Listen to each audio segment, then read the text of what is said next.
सो असीं हाजिर जी तुहाडी BA सैकेंड ईयर की क्लास दे विच BA सैकेंड ईयर की साडी जी क्लास आ इहदे विच असीं अज करन जा रहे हां साहित्य दे रूप। साहित्य दे रूप जिहड़े आ उहनां दे विचों जिद्दां कि साडा पंजाबी साहित्य आ उहदे विच किहड़े-किहड़े रूपां दे विच असीं साहित्य जिहड़ा पढ़दे हां। असीं किस्से भी पढ़दे हां, जेकर हुण जिद्दां शेख फरीद जी सीगे सब तो पहला सूफी कवि, ठीक है। फिर गुरु नानक देव जी आए जी, गुरु नानक देव जी का समा चल रहा सी जिथे तो एक पासे भगती काव्य चलता है, दूसरे पासे जेकर जो सूफी कवि है वह आपका जोड़ा मतलब साहित्य रच रहा तो उस समय के विच नाल दी नाल किस्साकार भी बैठे होंगे हैं। हुण कि आप देखते हैं कि इस संसार के उत्ते मनुखी जीवन की जेकर गल करते हैं, मनुखी जीवन के विच एक बच्चा भी है, एक नौजवान भी है, एक बजुर्ग भी है, ठीक है। सो इन्हां ये जिहड़े हर एक दे रूप विच बच्चा अपनियां चीज़ां दे विच मगन है, अपनी खेडां करता पिया, ठीक है।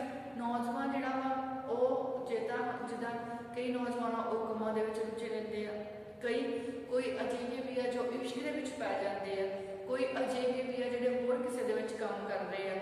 कई हुण बजुर्गों की गल करिए तो असीं कई बजुर्ग अजिहे आ बजुर्ग के समय भी कामां च लगे रहंदे आ, कई अजिहे आ जिहड़े भगती लहर दे विच पै जांदे आ, कई होर कामां दे विच पै जांदे आ। सो इस तरह मतलब जो भी समा चलदा है उहदे विच हर चीज़ बराबर बराबर चलदी है। जिद्दां कि असीं गल करदे हां किस्सा तां किस्से भी आए, किसी ने काफियां लिख दित्तियां, बुल्ले शाह वर्गे उन्होंने काफियां की रचना की। सो कई किस्सा कवि आए, वारिस शाह आ गया, बुल्ले शाह भी आ, वारिस शाह, शाह हुसैन। सो इस तरह जो इन्होंने किस्सा किस्से रचना कर दी है। उस बाद कोई काफियां लिखी जा रहा, कोई नाटक लिख रहा, कोई एकांकी आ, निक्की कहानियां भी चलदियां, नावल भी चलते हैं। सो इस तरह ये जो कुछ है साहित्य रूप कहे जाते हैं। इन्हां साहित्य रूपों के विचों अज असीं गल कर रहे हैं किस्से की। सो किस्सा की है, कित्थों बनिया, कित्थों पैदा होया, की किस्सा जिहड़ा हैगा हुंदा की आ, इहदे विच की मतलब कहानी दसी जाती है, वो चीज़ां जिहड़ियां आ असीं अज मतलब पढ़ांगे। सो सब तो पहला जिहड़ा क्वेश्चन बनदा कि किस्सा की है, ठीक है। ते किस्से दे प्रमुख तत्त किहड़े-किहड़े हुंदे आ। साडे कोल जिहड़ा सब तो पहला क्वेश्चन जिहड़ा आ वो आ रहा किस्सा की है, किस्से दे प्रमुख तत्त जिहड़े हन वो की हुंदे हैं। सो आंसर जिहड़ा है जी कि किस्सा की है। डॉक्टर मोहन सिंह जिहड़े सीगे उन्होंने किस्से के बारे में गल की है। डॉक्टर मोहन सिंह ने किस्से के बारे में लिखा है कि किस्सा कोई मामूली जी जिहड़ी आ चीज़ नहीं हैगी, सगों ना ही ये जिहड़ा है मतलब नफरत के पात्र, नफरत के लोग योग है, घृणा के योग है। फॉर एग्जाम्पल हुण कई बारी असीं देखो देखते हैं असीं किस्सा शब्द जिहड़ा आ उहदे तो ही समझण लग जाते हैं कि ये किसी के इश्क की कहानी आ, प्यार की कहानी आ, ये आ। ते कई लोग जिहड़े आ मतलब इस चीज़ के नाल रिलेटेड अपने दिमाग दे विच बहुत ही ख्याल जिहड़े आ भरना शुरू कर दिंदे आ, पर अजिहा जिहड़ा है वो कुछ नहीं ही है। कहते मामूली कवि जिहड़ा सी वो किस्सा लिख ही नहीं सकता सी। सो असी लोग भी हैगे आ, ठीक है। असी मतलब पंजाबी पढ़ते हैं, लिखते हैं, कविता पढ़ते हैं, कई बार असीं शेर, कई बार असीं काफियां, कई चीज़ां असीं पंजाबी दे मतलब साहित्य विच पढ़ते हैं। पर की असीं इन्नी परफेक्ट बन जाते हैं कि असीं पंजाबी कविता लिखण लग जाइए। सो जेकर असीं एक पंजाबी कविता नहीं लिख सकते तो फिर असीं किस्सा कित्थों लिख लांगे। मतलब जिहड़ा कवि आ कहते हैं भी जिथे ना पहुंचे रवि उत्थे पहुंचे कवि, मतलब जिथे सूरज की रोशनी भी नहीं ना पहुंच सकती उत्थे जिहड़ा कवि की सोच उत्थे पहुंच जाती है।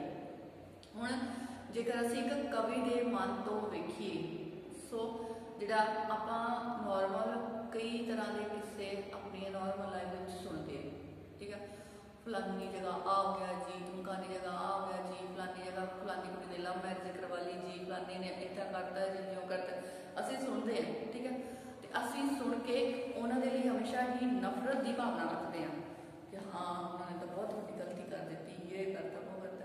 तो हीर रांझा भी तो इत्थे इसे धरती ते ही आए आ, ठीक है। सोहनी महिवाल, सस्सी पुन्नू सब फिर उन्होंने किस्से किद्दां बन गए ਜਿਹੜੇ ਅੱਜ ਅਸੀਂ ਪੜ੍ਹੀ ਜਾਂਦੇ ਹਾਂ। सो मतलब कहने का भाव है कि जिहड़ी जिहड़ा कवि है ना जिन्हें किस्से लिखे आ उहदे दिमाग दीयां भावनावां गलत नहीं सीगियां। सो अजिहा 100 दे विचों कोई इंसान ही हो सकता है जिहड़ा भावनावां सही रखता हो। सो जिहड़ा कहंदे मामूली जिहड़ा कवि है वो किस्सा लिख ही नहीं सकता। सो इसे ये जिहड़ा है महाकवि ही किस्से दीयां जिहड़ियां रचनावां हन जां विशेषतावां हन उन्होंने समझ सकते हैं, उन्होंने पूरी चंगी तरह लिख सकते हैं, निभा सकते हैं। कोई बहुत ज़्यादा वड्डा कवि ही हो सकता है जिहड़ा कोई किसी दियां भावनावां नूं समझूगा, उहदियां विशेषतावां नूं जाणूगा, फिर वो ही उन्होंने साडे सामने लिख सकूगा। सो जिहड़ा है कहते कईयां ने कवितावां दे विच लिखिया गईयां लंबियां लंबियां कहानियां नूं भी किस्सा कह दिता। हुण कई कवितावां फॉर एग्जाम्पल हम असीं हिंद पंजाब की जंग जिहड़ी आ उहदी गल कर लैंदे हां, ठीक है। हिंद पंजाब की जिहड़ी जंग आ वो कवितावां दे रूप दे कविता विच बहुत वड्डी लिखी गई है, ठीक है।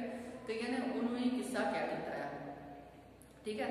सो कई जिहड़े लोग आ उस वड्डियां वड्डियां कवितावां नूं ही किस्सा कहानियां कहण लग जांदे, जबकि अजिहा नहीं है।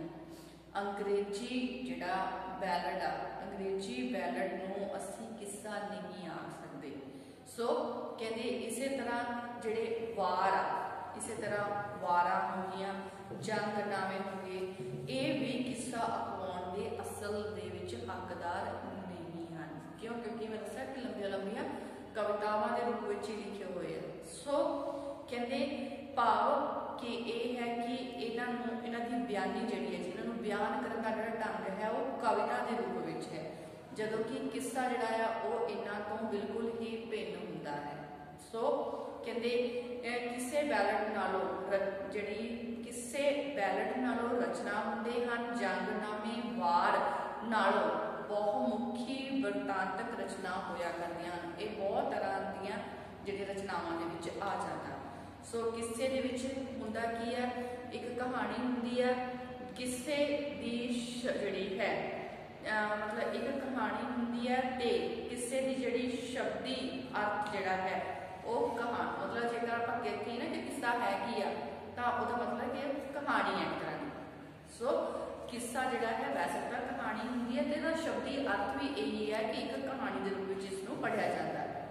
सो इस दे विच कहंदे बहुत पात्र जिहड़े आ वो हुंदे आ, कई तरह के पात्र जिहड़े आ इहदे विच हुंदे आ। सो हुण जे आपां हीर रांझे दे किस्से दी गल करदे आ, हीर आप सी, फिर हीर दे माता पिता, फिर हीर दीयां सहेलियां आईयां, फिर उस तो बाद हीर दा चाचा कैदू आ वो किस तरह मरवाउंदा। जे रांझे के पासे लै चलीए तो रांझा, ठीक है, रांझे के भरा रांझे दीयां भरजाइयां किस तरह वो घरों निकलदा, फिर कित्थे कित्थे आउंदा, फिर हीर दे नाल कित्थे उहदी आके मुलाकात हुंदी आ, फिर ओहदा चाक बनता है मचा चढ़दा। मतलब 100 तरह के पात्र जिहड़े आ उन्हां नूं आके मिलते हैं। सो बहुत ज़्यादा पात्र जिहड़े आ चित्र किस्से दे विच साडे सामने आ जाते हैं। सो कई बार तो किस्साकार नायक दे जन्म तो लैके मरण तक आप हम हीर रांझे की गल करते हैं, हीर जो जन्म लेती है उदों तो ही किस्सा शुरू कर देंगे लिखना। रांझे का जन्म होया उस तो बाद वो सारी हालात जिहड़ी आ वो किस्साकार लिख के रख दिंदा, मतलब लिख के साडे सामने पेश करता है। सो कई बार नायक की जिहड़ी जिंदगी आ जिंदगी दियां कई जरूरी घटनावां ही साडे सामने बयानिया जांदियां, मतलब किस्से दे विच पूरी लाइफ भी आ सकती है, कई मेन घटनावां भी दे दिंदे आ। सो लिखण दा आप कवियां दा अपना अपना ढंग आ। सो किस्से दे विच जिहड़े आ कहानी मुख पात्र दी हुंदी है। फॉर एग्जाम्पल हुण हीर रांझे दा किस्सा लिखिया सी तां मेन कहानी तां हीर रांझे दी आधारित दस्सी, ठीक है ना। सो इस करके किस्से दे विच जिहड़ी मुख कहानी आ वो जिहड़ा है मनुखी पात्रां ते ही हुंदी है। कई बार किस्सा जिहड़ा है किस्से का आधार लोक कहानियां भी हो जाती हैं। फॉर एग्जाम्पल राजा रसालू की कहानी होगी, ठीक है, पूरन भगत की कहानी होगी। सो कई बारी जिहड़ियां मतलब नल दमयंती हो गया, इन्हां दियां जिहड़ियां लोक कहानियां ते चलियां आ रही ना पुरातन, वो भी किस्से दे विच आ जांदियां हैं। सो किस्से दे विच आम तौर ते पेंडू जीवन हुण हीर राजा है जिहड़ा वो कित्थे रहिंदे आ, वो जीवन किवें दा आ, पेंडू आ शहरी आ, ज़्यादातर तो पिंडां दा ही जीवन दिखाया जाता। सो पेंडू जीवन जिहड़ा है किस्सा जिहड़ा है पेंडू जीवन पे आधारित होंदा है। एक इसे लई पंजाब दे किस्से अजे भी साडा जिहड़ा है मतलब साडे पंजाबी जीवन अते उस दियां महफिलां दा श्रृंगार जिहड़ा है वो बने हुए हैं। सो कवि दे कहण दा भाव है कि जिद्दां भी ज़्यादातर ये किस्से तां ही पढ़े जाते हैं क्योंकि ये पेंडू जीवन जिहड़ा है उसनूं साडे सामने पेश किया जाता है। तो पेंडू जीवन सभ्याचार उस समय की की मतलब बोली सी कि किस तरह के लोग सन, ये सारा कुछ जानने की इच्छा जी सदा साडे मनां दे विच रहिंदी है। सो इसे करके ये जिहड़े किस्से आ पंजाबी महफिलां दा शिकार अज भी बने हुए आ। सो कहंदे हीर नूं जिहड़ा आ कौन मतलब जे आपां हीरां दी गल करदे तां हीर नूं कौन नहीं चाहता।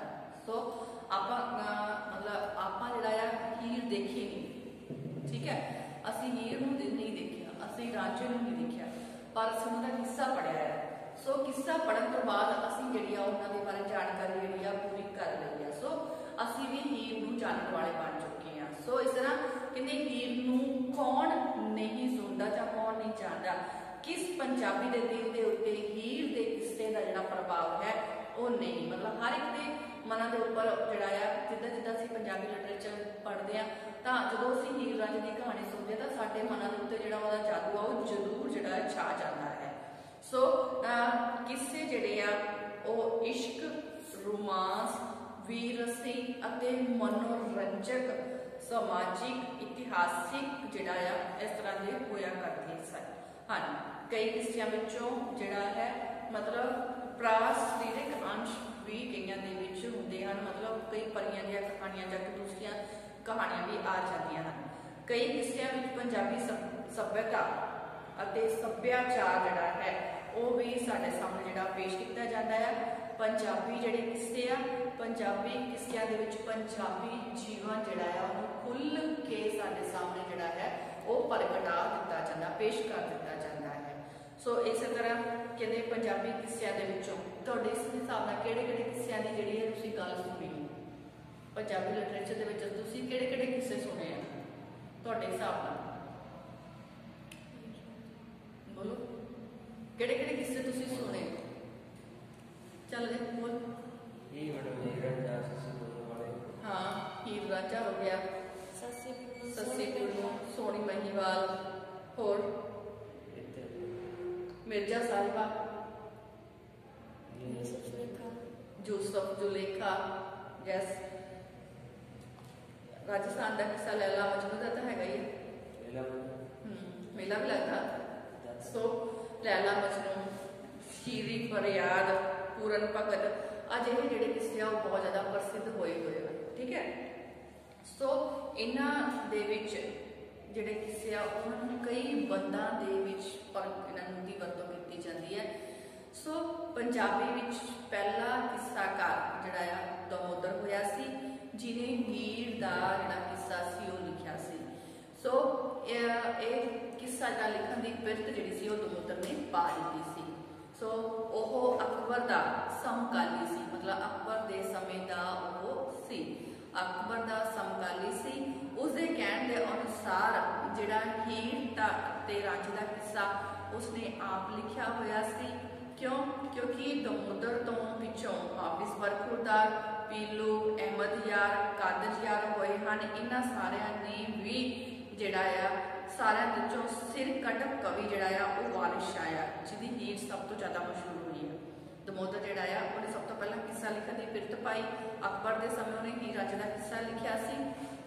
सो उस तो बाद कई कवि आए जिन्होंने हीर रांझे का किस्सा लिखा, पर सब तो ज़्यादा मशहूर जिहड़ा किस्सा है वो हीर जिहड़ा वारिश शाह का किस्सा जिहड़ा है वो सब तो ज़्यादा मशहूर होया। सो कहते जिद्दां हाशम की सस्सी जिहड़ी आ वो ज़्यादा मशहूर है, वारिश की हीर बहुत ज़्यादा मशहूर है, कादर यार का पूरन भगत का किस्सा ये ज़्यादा मशहूर जिहड़े किस्से आ वो मन्ने जाते हैं। सो जिहड़ा वारिश शाह आ वो पंजाबी का सर्वश्रेष्ठ जिहड़ा किस्सा कवि जिहड़ा है वो मन्निया गया है।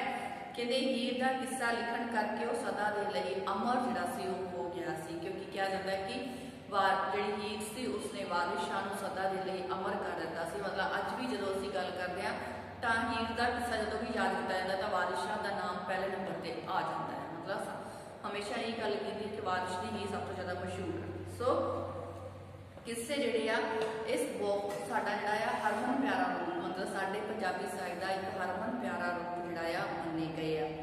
सो जेकर असीं किस्सियां दे रूप की गल करिए कि किस्से किहड़े किहड़े हो सकते हैं, तो सब तो पहला जिहड़े किस्से आ इश्क के नाल संबंधित इश्किया किस्से हो गया, ठीक है। फिर उस तो बाद दूसरे है क्या रोमांटिक किस्से, फिर कई देश प्यार के किस्से आ जाते हैं, फिर कई धार्मिक किस्से भी आ जाते हैं, ते कई उस समय दीयां घटनावां दे नाल जिहड़ा समकाली घटनावां दे आधार पर लिखे गए किस्से भी जिहड़े आ वो आ जाते हैं। सो इत्थे तक समझ आ गई, अगे चल सकते हैं। अगे है जी तुहाडे कोल मैं दस्सिया सी किस्सा की है ते किस्से दे प्रमुख तत्त किहड़े हैं। सो अगे जिहड़ी गल करांगे आपां किस्से दे तत्तां दी गल करांगे। सो किस्से दे तत्तां दी गल करन दे विच सब तो पहला तत्त है जी मंगलाचरण। मंगलाचरण का की मतलब होंदा है? मंगलाचरण का मतलब तुहाडे अकॉर्डिंग की हुंदा है? जदों किसी चीज़ की शुरुआत की जाती है, असीं कोई भी काम करना शुरू करते हैं तो पहला रब का नाम लेंदे हैं, तो उन्हें कहते हैं मंगलाचरण, ठीक है। सो किस्से दे आरंभ दे विच परमात्मा की सिफत सलाह जिहड़ी आ ओह कीती जाती है। परमात्मा की सिफत सलाह रूपी जिहड़ी कोई ना कोई रचना जिहड़ी आ ओह जरूर लिखी जाती है। सो उस तो उपरंत गुरु पीर मुर्शिद जिहड़ा होवे ओहदी सिफत सलाह की जाती है। पहला परमात्मा की, फिर गुरु की सिफत सलाह की जाती है। परमात्मा की जिहड़ी सिफत सलाह की जाती है उसनूं मंगलाचरण जिहड़ा है वह किया जाता है। सो जिवें वारिश शाह जिहड़ा सीगा, वारिश शाह ने अपना जिहड़ा किस्सा लिखिया सी हीर, उस दे विच सब तो पहला उन्हें लिखिया सी अव्वल हमद खुदा, अव्वल हमद खुदा दा बिरद कीजै, अव्वल हमद खुदा दा बिरद कीजै, इश्क कीता सो जग दा मूल मियाँ, जिन्हें इस संसार का जिहड़ा मूल सी वो इश्क नूं बना दिता सी। सो पहला आप खुदा ने इश्क किया ते माशूक सी नबी रसूल मियाँ। मतलब जिहड़ा हुण किस्से आपां ज़्यादातर दो तरह के बनते हैं, एक तो जिहड़ा किस्सियां दे विच इश्क की गल हुंदी आ, तो इश्क जिहड़ा दो तरह का आ, इश्क मजाजी भी आ ते इश्क हकीकी भी आ।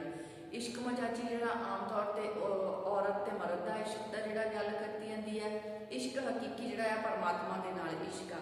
सो जिहड़ा इत्थे इश्क की गल की है तो पहला आप खुदा ने इश्क किया, मतलब ये इश्क हकीकी की जिहड़ी गल आ वो इत्थे मतलब लिखी हुई है। सो किस जिहड़ा किस्सा लिखण दे विच सब तो पहला जिहड़ा रब का नाम जिहड़ा है वो जरूर लिया जाता है, जिसनूं असीं मंगलाचरण कहने हैं। सो उस तो बाद दूसरा जिहड़ा पॉइंट आ जाता वो आंदा कि किस्सा लिखण का कारण की सी, क्यों लिखिया। सो कहते दोहरा दे दोष तो बचन दे लई, बार बार कोई चीज़ दोहराई जाए, दोहरा के दोष तो बचन दे लई किस्सा लिखण कारण, मतलब कारण भी लिखते हैं। जिमें हाशिम शाह लिखता है सुन सुन होत ससी दियां बातां, कालम इश्क मलाया, हाशम जोश तबीयत कीता, वहम वहम इत्ते वल आया। सो कई बार वारिश शाह वांग कहते मतलब वारिश शाह ने अपने यारां की फरमाइश से एक किस्सा जिहड़ा सी वो लिखिया सी, ते वो अपने किस्सा लिखण का कारण दसदा हुआ कहता है यारा असानू आण सवाल किया, हीर इश्क हीर दा नवां बनाइए जी, इस प्रेम की झोंक का सब किस्सा कहते जीवा सोहनी दे नाल सुनाइए जी। मतलब जिहड़ा वारिश शाह सी उसने अपने यार दोस्तों की फरमाइश से जिहड़ा किस्सा सी वो लिख दिता सी। सो अगे हैगा कि जिहड़ा जिहड़े किस्से आ उन्हां दे विच किस किस चीज़ का वर्णन किया जाता। सो ज़्यादातर आपां देखिया कि हीर रांझे का किस्सा आ, तो जदों ये किस्सा मतलब किस्साकार लिखना शुरू किया तो उन्हें सब तो पहला हीर के जन्म की गल की। हीर के जन्म की गल करता तो हीर का जोड़ा नाल दी नाल हुसन जोड़ा वो दसदा।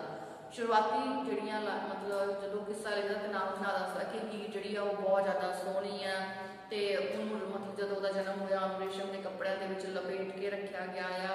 ਉਹ ਬਹੁਤ ਹੀ ਜ਼ਿਆਦਾ ਮਤਲਬ ਸੋਹਣੀ ਹੈਗੀ ਹੈ, ਮਤਲਬ ਜੋ ਉਹਦੀ ਖੂਬਸੂਰਤੀ ਆ ਉਹਨੂੰ ਪੇਸ਼ ਕਰ ਦਿੰਦਾ ਕਵੀ। ਠੀਕ ਹੈ, ਸੋ ਇਸ਼ਕ ਜਿਹੜਾ ਹੁਸਨ ਤੇ ਇਸ਼ਕ ਜਿਹੜਾ ਆ ਇਸ ਦਾ ਵਰਣਨ ਜਿਹੜਾ ਆ ਉਹ ਕਿੱਸਿਆਂ ਦੇ ਵਿੱਚ ਹੀ ਕੀਤਾ ਜਾਂਦਾ ਆ। ਵਧੇਰੇ ਕਿੱਸਾਕਾਰ ਜਿਹੜੇ ਆ ਉਹ ਆਪਣੇ ਕਿੱਸਿਆਂ ਦੇ ਵਿੱਚ ਇਸ਼ਕ ਦੀ ਕਹਾਣੀ ਜਿਹੜੀ ਆ ਉਹ ਲਿਖਦੇ ਹਨ। ਇਸ਼ਕ ਦੀ ਖੇਡ ਜਿਹੜੀ ਆ ਉਸ ਦੀ ਸ਼ੁਰੂਆਤ ਜਿਹੜੀ ਆ ਹੁਸਨ ਤੋਂ ਹੀ ਹੁੰਦੀ ਗਈ ਆ। ਮਤਲਬ ਜਿਹੜਾ ਇਹ ਜਿਹੜਾ ਕਿੱਸਾ ਆ ਉਹਦੇ ਵਿੱਚ ਸਭ ਤੋਂ ਪਹਿਲਾਂ ਅਸੀਂ ਜਿਹੜੀ ਗੱਲ ਕਰਦੇ ਆ ਉਹ ਕਿੱਸੇ ਦੇ ਵਿੱਚ ਹੁਸਨ ਦੀ ਜਿਹੜੀ ਗੱਲ ਆ, ਮਤਲਬ ਉਹ ਜਿਹੜਾ ਉਹਦੀ ਹਰ ਤਾਰੀਫ ਜਿਹੜੀ ਆ ਹੁਸਨ ਦੇ ਪੱਖੋਂ ਉਹਦੀ ਹਰ ਤਾਰੀਫ ਜਿਹੜੀ ਆ ਉਹ ਕੀਤੀ ਜਾਂਦੀ ਹੈ। ਸੋ ਹੀਰ ਦੇ ਰਾਜਾ ਕਿੱਸਾ, ਹੀਰ ਦੀ ਖੂਬਸੂਰਤੀ, ਰਾਜੇ ਦੀ ਖੂਬਸੂਰਤੀ ਸਾਰਾ ਕੁਝ ਜਿਹੜਾ ਆ ਕਵੀ ਨੇ ਦੇਖਿਆ ਆ। ਸੋ ਕਈ ਨਾਇਕਾਵਾਂ ਦੇ ਹੁਸਨ ਦੀ ਜਿਹੜੀ ਹੈ ਕਹਿੰਦੀ ਆਮ ਤੌਰ ਤੇ ਜਿਹੜਾ ਆ ਉਸਦੇ ਨਖਰੇ ਜਿਹੜੇ ਆ ਇਹ ਸਭ ਕੁਝ ਜਿਹੜਾ ਆ ਉਸ ਕਿੱਸਿਆਂ ਦੇ ਵਿੱਚ ਉਜਾਗਰ ਕੀਤਾ ਜਾਂਦਾ ਆ। ਸੋ ਜਿੱਦਾਂ ਹੀਰ ਦਾ ਕਿੱਸਾ ਲਿਖਿਆ ਸੀ ਵਾਰਿਸ਼ਾ, ਉਹਨੇ ਉਹਦੇ ਹੁਸਨ ਦੀ ਤਾਰੀਫ ਕੀਤੀ, ਲਿਖਦਾ ਸੀ ਕਹਿੰਦੇ ਕੱਢ ਕਲੇਜਾ ਲੈ ਗਈ ਖੀਵੇ ਖਾਨ ਦੀ ਧੀ, ਗੱਜ ਗੱਜ ਲੰਮੀਆਂ ਮੀਡੀਆਂ ਰੰਗ ਦੀ ਗੋਰੀ ਸੀ। ਮਤਲਬ ਉਹਦੇ ਵਾਲ ਬਹੁਤ ਲੰਮੇ ਰੰਗ ਦੀ ਗੋਰੀ ਹੈ, ਮਤਲਬ ਉਹਦੀ ਹੁਸਨ ਦੀ ਜਿਹੜੀ ਤਾਰੀਫ ਆ ਵਾਰਿਸ਼ਾ ਜਿਹੜਾ ਆ ਉਹ ਕਰਦਾ ਹੈ। ਸੋ ਉਸ ਤੋਂ ਬਾਅਦ ਜਿਹੜਾ ਕਿੱਸਾ ਜਿਹੜਾ ਹੈ ਉਹਦੇ ਅਗਲਾ ਗੁਣ ਜਿਹੜਾ ਆ ਉਹਦੇ ਵਿੱਚ ਹੈ ਕਿ ਹੋਣੀ ਜਿਹੜੀ ਹੈ ਉਸ ਦਾ ਵਰਣਨ ਜਿਹੜਾ ਆ ਕਰਦੇ ਹੋਏ ਉਸਦੇ ਦੁਖਾਂਤ ਦਾ ਵਰਣਨ ਵੀ ਕੀਤਾ ਜਾਂਦਾ ਹੈ। ਇਸ਼ਕੀਆ ਕਿੱਸੇ ਦੇ ਵਿੱਚ ਆਮ ਤੌਰ ਤੇ ਇਹ ਜਿਹੜੇ ਕਿੱਸੇ ਆ ਉਹ ਦੁਖਾਂਤਕ ਹੀ ਹੁੰਦੇ ਆ ਤੇ ਇਹਨਾਂ ਦੇ ਦੁਖਾਂਤ ਦਾ ਮੂਲ ਕਾਰਨ ਜਿਹੜਾ ਹੈ ਉਹ ਕਈ ਵਾਰ ਊਚ ਨੀਚ ਹੋ ਜਾਂਦਾ ਤੇ ਇੱਕ ਜਿਹੜੀ ਗਰੀਬ ਆ ਇੱਕ ਜ਼ਿਆਦਾ ਅਮੀਰ ਆ। ਸੋ ਇਸ ਤਰ੍ਹਾਂ ਜਿਹੜਾ ਊਚ ਨੀਚ ਜਿਹੜਾ ਆ ਇਹਨਾਂ ਦੇ ਦੁਖਾਂਤ ਦਾ ਕਾਰਨ ਬਣ ਜਾਂਦਾ। ਕਈ ਵਾਰ ਚਰਿੱਤਕ ਦੋਸ਼ ਜਿਹੜਾ ਆ ਹੋਣ ਦਾ ਕਾਰਨ ਵੀ ਜਿਹੜਾ ਆ ਇਸ ਕਿੱਸੇ ਦਾ ਦੁਖਾਂਤ ਹੋ ਜਾਂਦਾ, ਮਤਲਬ ਇਸ ਕਿੱਸੇ ਦਾ ਜਿਹੜਾ ਅੰਤ ਆ ਉਹ ਦੁਖਾਂਤਕ ਹੋ ਜਾਂਦਾ। ਜਿੱਦਾਂ ਮਿਰਜ਼ਾ ਸਾਹਿਬਾ ਦੇ ਵਿੱਚ ਮਿਰਜ਼ਾ ਜਿਹੜਾ ਆ ਉਸਨੂੰ ਅੰਤ ਤੇ ਮਾਰ ਦਿੱਤਾ ਜਾਂਦਾ ਆ ਤੇ ਸੱਸੀ ਪੁੰਨੂ ਦੇ ਵਿੱਚ ਪੁੰਨੂ ਨੂੰ ਜਿਹੜਾ ਉਹ ਲੈ ਜਾਂਦੇ ਆ। ਹੀਰ ਰਾਂਝੇ ਦੇ ਵਿੱਚ ਹੀਰ ਰਾਂਝੇ ਦੀ ਵਾਰਿਸ਼ਾਂ ਨੇ ਆਪਣੇ ਕਿੱਸੇ ਦੇ ਵਿੱਚ ਹੀਰ ਰਾਂਝੇ ਦੀ ਮੌਤ ਦਿਖਾ ਦਿੱਤੀ ਆ। ਸੋ ਇਸ ਤਰ੍ਹਾਂ ਜਿਹੜਾ ਆ ਇਹਦਾ ਅੰਤ ਜਿਹੜਾ ਆ ਉਹ ਹਮੇਸ਼ਾ ਦੁਖਾਂਤਕ ਹੀ ਦਿਖਾਇਆ ਜਾਂਦਾ। ਸੋ ਅੱਗੇ ਹੈਗਾ ਜੀ ਵਿਰਤਾਂਤ। ਵਿਰਤਾਂਤ ਦਾ ਵਰਣਨ। ਜਿਹੜਾ ਕਿੱਸਾ ਕਿਸੇ ਦਾ ਸ਼ਬਦੀ ਅਰਥ ਹੈ ਕਹਾਣੀ। ਸੋ ਇਸ ਲਈ ਕਿੱਸੇ ਦੇ ਵਿੱਚ ਵਿਭਿੰਨ ਕਥਾ ਕਹਾਣੀਆਂ ਦੀ ਵਰਤੋਂ ਕਰਕੇ ਇਸ ਦੇ ਵਿਰਤਾਂਤ ਨੂੰ ਅੱਗੇ ਤੋਰਿਆ ਜਾਂਦਾ ਹੈ। ਕਿੱਸਾ ਭਾਵੇਂ ਇਸ਼ਕ ਕਹਾਣੀ ਹੋਵੇ ਜਾਂ ਕਿਸੇ ਕਵੀ ਦੇ ਜੋ ਲਿਖਣ ਦੀ ਢੰਗ ਹੈ ਉਹ ਹੋਵੇ, ਉਸ ਦੀ ਸ਼ੈਲੀ, ਉਸ ਦਾ ਅੰਦਾਜ਼, ਉਸ ਦਾ ਜੋ ਵੀ ਲਿਖਣ ਦਾ ਢੰਗ ਹੈ, ਉਸ ਦਾ ਵਿਰਤਾਂਤ ਜਿਹੜਾ ਹੈ ਉਸ ਨੂੰ ਨਵੀਂ ਸ਼ਕਤੀ ਜਿਹੜੀ ਹੈ ਉਹ ਪ੍ਰਦਾਨ ਕਰ ਦਿੰਦਾ ਹੈ। ਸੋ ਅੱਗੇ ਹੈ ਜੀ ਇਸ਼ਕ ਦੇ ਵਿੱਚ ਇਸਤਰੀ ਦੀ ਨਿੰਦਾ ਵੀ ਕੀਤੀ ਗਈ ਹੈ। ਕਈ ਅਜਿਹੇ ਕਿੱਸੇ ਵੀ ਹਨ ਜਿਨ੍ਹਾਂ ਦੇ ਵਿੱਚ ਇਸਤਰੀਆਂ ਦੀ ਨਿੰਦਾ ਜਿਹੜੀ ਹੈ ਉਹ ਕੀਤੀ ਗਈ ਹੈ। ਜਿੱਦਾਂ ਭੱਠ ਰੰਨਾਂ ਦੀ ਦੋਸਤੀ ਖੁਰੀ ਜਿਨ੍ਹਾਂ ਦੀ ਮੱਤ ਪਹਿਲਾਂ ਲਾਉਂਦੀਆਂ, ਹੱਸ ਹੱਸ ਯਾਰੀਆਂ